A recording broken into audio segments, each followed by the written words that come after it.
बिस्मिल्लाहिर्रहमानिर्रहीम। अस्सलामु अलैकुम। अब बोलना होगा के साथ मैं हूं आपका मेज़बान आदिल जमील। नाज़रीन, इस वक्त हुकूमत मुकम्मल तौर पर अदलिया के साथ महाजराई के लिए उतर चुकी है। यहाँ पर बताता चलूँ कि इत्तेहादी हुकूमत जिसमें मुस्लिम लीग नून भी शामिल है, इनका वतीरा रहा है अदालतों पर हमलावर होने का। कभी ये अदालतों पर अवामी जत्थों के ज़रिए हमलावर होती हैं, तो कभी ये पब्लिक मकामात पर अवामी जलसों में बयानबाजी के लिए हमलावर होती हैं। और इस दफ़ा हुकूमत ने एक नौखा तरीका अपनाया और उन्होंने हमलावर होने के लिए पार्लियामेंट के कंधे को इस्तेमाल किया। इस दफ़ा अदलिया पर हमले के लिए हुकूमत ने पार्लियामेंट का कंधा इस्तेमाल किया और इसका मकसद सिर्फ़ और सिर्फ इलेक्शन को किसी न किसी तरह से रुकवाया जाए, उन्हें मुलतवी करवाया जा सके। मगर ये नामुमकिन सा नज़र आ रहा है, क्योंकि इसके सामने अदलिया एक दीवार की तरह खड़ी हो चुकी है।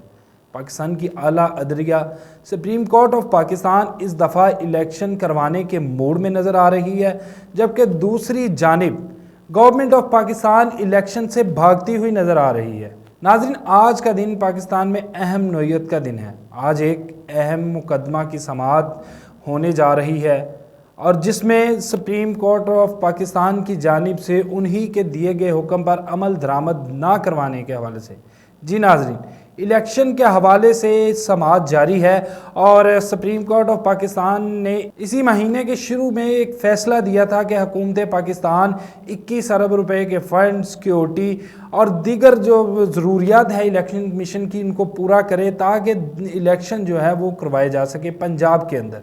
लेकिन हुकूमत ने ना सिर्फ इस फैसले पर अमल दरामद करने से इनकारी किया, बल्कि पार्लियामेंट के अंदर जाकर इस फैसले को ही मुस्तरद कर दिया। नाज़रीन, इस वक्त मुल्क में हुकूमत और अदलिया आमने सामने है और दोनों अपने अपने महाजों पर डटे हुए हैं।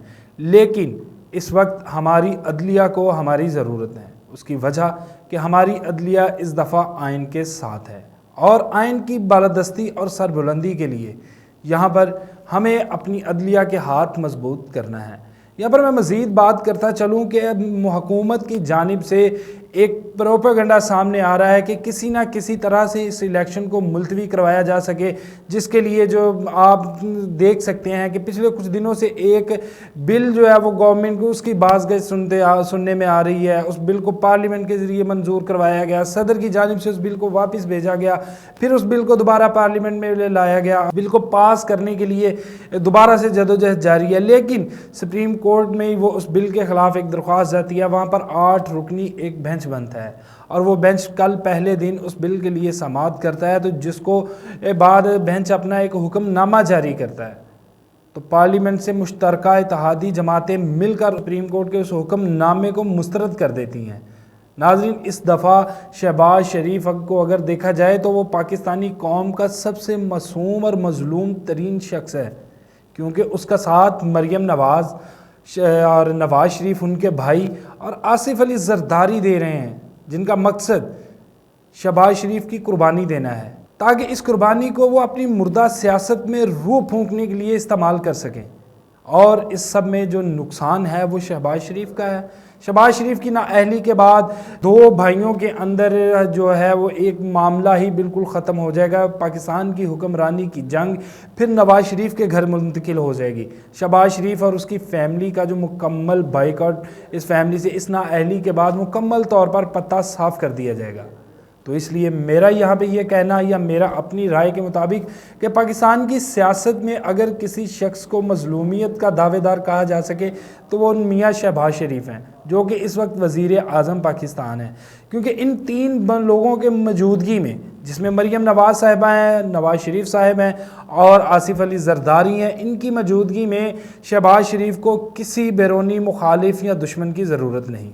नाज़रीन, यहाँ पर सबसे अहम और एक दिलचस्प बात, आज से तकरीबन कुछ अर्सा पहले एक पाकिस्तानी साबिक वज़ीर आज़म जो इंतहाई बीमार और रोज़ की बुनियाद पर उनके प्लेटलेट्स में कमी और कभी कोई बात, कभी कोई इशू, कभी किसी तरह से अवाम के अंदर एक हजानी कैफियत पैदा कर दी गई कि आज नहीं तो कल मियाँ नवाज़ शरीफ साहब जो है वो बीमार हैं, डेली की बुनियादों पर प्रेस कॉन्फ्रेंसेस जारी हैं, डेली की बुनियादों पर डॉक्टर्स की रिपोर्ट आ रही हैं, उनको किसी ना किसी तरह से इलाज के लिए बैरून मुल्क भेजा जाए। और इसी सूरत में एक 50 रुपए के स्टाम्प पेपर पर अदलिया के कहने पर जो है नवाज शरीफ साहब को बाहर भेज दिया जाता है। 4 साल में वो मुकम्मल सेहत याब नहीं हो पाते पाकिस्तान आने के लिए।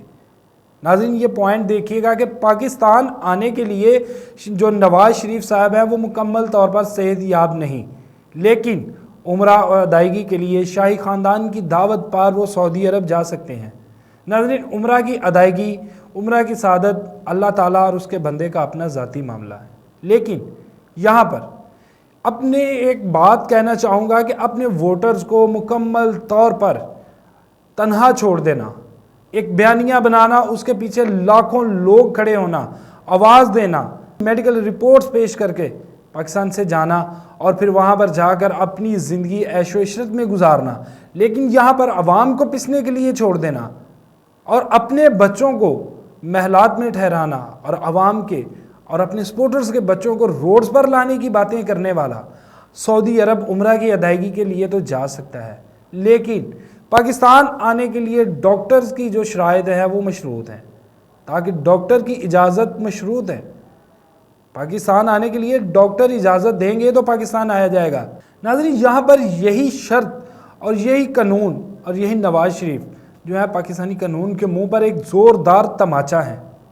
किस तरह पाकिस्तानी कानून का मजाक बना के खुद ऐशो इशरत की ज़िंदगी गुजार रहे हैं, मगर अवाम और कानून को मजाक बना के रखा है। और फिर जब ये जलसों में जाते हैं तो ये मजलूमियत का रोना रोते हैं कि हमारे साथ इंसाफ ना हो सका। इससे ज़्यादा इंसाफ का मजाक और कौन बनाएगा। यही मियाँ साहब से एक गुजारिश ही करना चाहूँगा कि अब अगर आपको इजाज़त मिल चुकी है सऊदी अरब उम्रा के लिए तो वहाँ पर उम्रा अदा करें, कुछ दिन रेस्ट करें और वापस पाकिस्तान आए, अपने वोटर के साथ खड़ा हो, ताकि आवाम को पता चले कि वाकई आपके दावों में सच्चाई है, आप एक हकीकी लीडर हैं। ना कि अब मैं ये अल्फाज नामुनासिब नहीं, आप एक हकीकी लीडर हैं, अवाम के साथ खड़े हों। आप लंदन में बैठ के अवाम को जलसों में अदारों के ख़िलाफ़ भड़काते हैं, आप अदलिया पर इल्ज़ाम तराशी करते हैं, आप पाकिस्तान के मुकद्दम तरीन अदारों पर इल्ज़ाम तराशी करते हैं, आप जलसों में सरेआम इन बातों का इतराफ़ कर चुके हैं, मगर फिर भी आप इस टाइम मजलूम बनने की एक कोशिश करने चले हुए हैं। आपका मकसद अदलिया और हुकूमत के अंदर मुहाज़राई का मकसद ना कि कानून की बालादस्ती नहीं, आपका मकसद सिर्फ़ और सिर्फ इलेक्शन को मुलतवी करवाना, और उसकी वजह कि आपके साथ किए गए वादे लंदन प्लान को तकमील तक पहुंचाना है, ताकि किसी तरह से इमरान खान का पता साफ हो सके, ताकि किसी तरह से इमरान खान को जो है वो जेल भेजा, किसी न किसी तरह से उस बंदे को, इमरान खान को किसी न किसी तरह से नीचे दबाया जा सके और आपके लिए एक जो है वो मैदान साफ़ किया जा सके। और शेर में साफ मैदानों में नहीं दहाड़ते, शेर साफ मैदानों में नहीं दहाड़ते, शेर जंगलों में और शेर साफ मैदानों में नहीं दहाड़ते, शेर जंगलों में राज करते हैं। अब ऐसा नहीं चलेगा कि आप करप्शन करें, आए पाकिस्तानी अवाम पर हुकूमत करे, गवर्नमेंट करे, ठीक है, मज़े लें, प्रोटोकॉल्स लें, यशियाँ करें और उसके बाद करप्शन सब कुछ करके जब आपको लगे कि आप पे पकड़ आने वाली है और आप भाग जाएं। अब नहीं ऐसा होगा। आए, पाकिस्तानी अवाम, पाकिस्तानी कानून आपका इंतज़ार कर रही है। नाज़रीन, इसके साथ ही मुझे दीजिए इजाज़त। अल्लाह निगहबान।